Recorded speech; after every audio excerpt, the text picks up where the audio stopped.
Let's travel, an hour and a half, 2 hours south of us here. A South Waikato man who killed his partner, actually a bit further, and then covered it up for 10 months has been found guilty of her murder. A jury in the High Court in Hamilton this morning found 46-year-old Cory Jeffries guilty of the murder of 42-year-old Kim Richmond in July 2016. The mother of three's body was found in Lake Arapuni in June last year. Our reporter Andrew McRae has been covering the trial and joins us now. Andrew, it's good to have you with us, although this is a tough old case, this one, isn't it? The jury went out on Friday. No decision then. They had the weekend off, but back ever so briefly this morning. Yeah, hi John. Yes, it was very quick today. They spent 6 hours on Friday, then called it quits until this morning. They gathered at 10, sat in court briefly to be instructed by the judge, and then after a couple of minutes they went away to deliberate.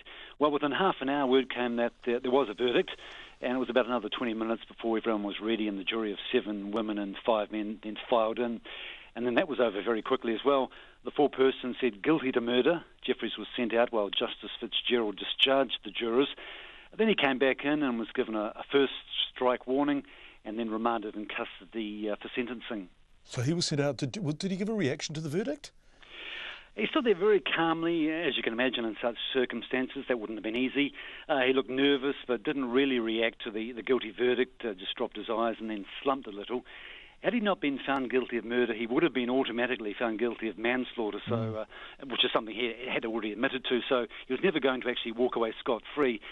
Interestingly, none of his family or friends were in court, but the family and friends of Kim Richmond were there, and they've been there right through the week-long trial.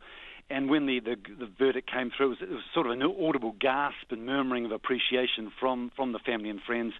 They kept themselves pretty well in check because, just before the jury did come in, the judge warned people in the public gallery. She said, please restrain yourselves. She wanted no outbursts or any comments in any form. There had then been a suggestion that Kim's mother, Raywin, would comment to waiting media. That didn't happen, and the family walked out of court saying nothing.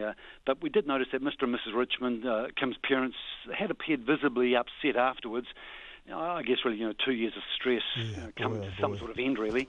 And also, confirmation she was murdered. I mean, it's a terrible thing for them to have to deal with. What were the police saying, Andrew? Only a written statement from them. They might say more after the sentencing. They said they welcomed the verdict. Their thoughts are with Kim's family. They were grateful for the family's support and cooperation, right through the investigation.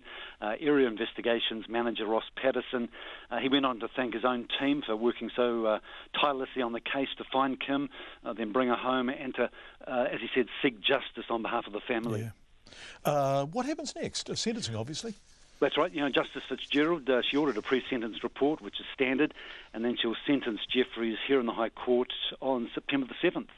Andrew McRae, who was sitting in on that trial. Thanks for joining us, Andrew. We appreciate it. Andrew is our Waikato-based reporter.